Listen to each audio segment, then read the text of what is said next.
Hi guys, welcome back to my channel. My name is Kseniya and I make videos for people who are going through the family immigration process. I'm not an immigration attorney. My videos are based on publicly available information, my own experience, and the experience of my subscribers. And the purpose of my channel is to give you guys the confidence to go through this process completely on your own. Since USCIS has added a new public charge section in the form I-485, many applicants have been receiving requests for evidence, also known as RFEs, to make sure that this section is filled out correctly. If you are unsure which section I'm referring to, it is located in Part 8 of the Form I-485 on page 13, specifically in questions 61 through 68. It is very important that you fill out this section correctly, and I have a guide specifically made for this section of the form, which I will link in the top right corner as well as in the description box of this video.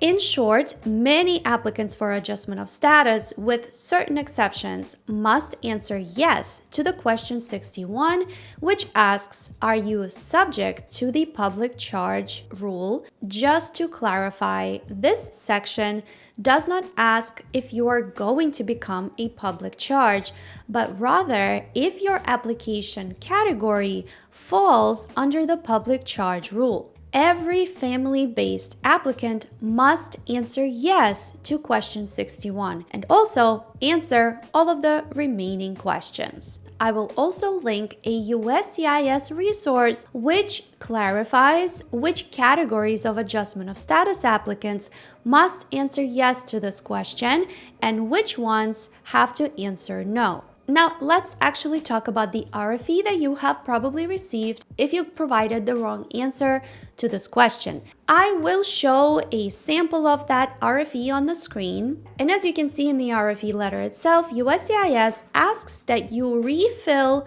the section with proper answers, place your initials and date next to each question answered, and send it back to them. Some applicants wonder if you need to refill just the one section or if you should refill the entire form I-485. It is always a safe bet to refill the entire form as opposed to just those 2 pages with those questions. USCIS has recently updated many forms. Also, I foresee a lot of them getting re-updated with new edition dates when the new fee schedule goes into effect on April 1st. And as with any legal document, when you refill the form, once again, you must provide your signature in the final parts of the form which ask you to sign it. And you should be dating your signature as of the date you are actually signing this form and never backdate it to when you initially submitted this application. Many people who receive this kind of RFE wonder if it's best to respond to it by mail or online. If you have an opportunity to respond to an RFE using your USCIS Online account,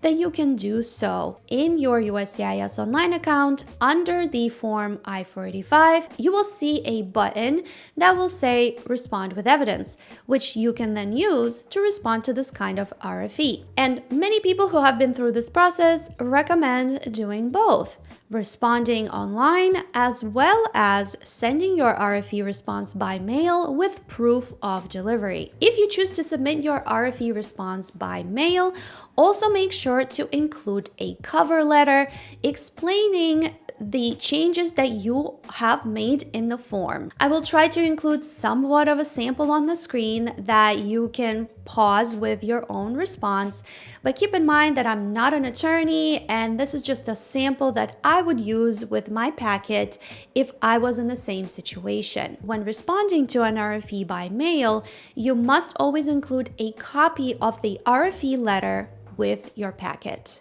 Finally, if you receive requests for multiple things in one RFE, you must make sure to provide all of the requested evidence in one RFE response. For instance, if the RFE letter that you have received mentioned the public charge section, but also requested additional information for the affidavit of support and or maybe also asked you to provide a medical exam, you must send all of this request requested evidence in one RFE response as opposed to separating them and sending them on different dates. If you fail to include all of the requested evidence in one RFE response, it is likely that your case may be delayed or even denied if they assume that your RFE response didn't include all of the requested things that they asked for. So I hope that you found this video useful. If you did, please give it a thumbs up, subscribe to my channel if you haven't already. I wish you luck with your applications, and I hope to see you guys in my next videos.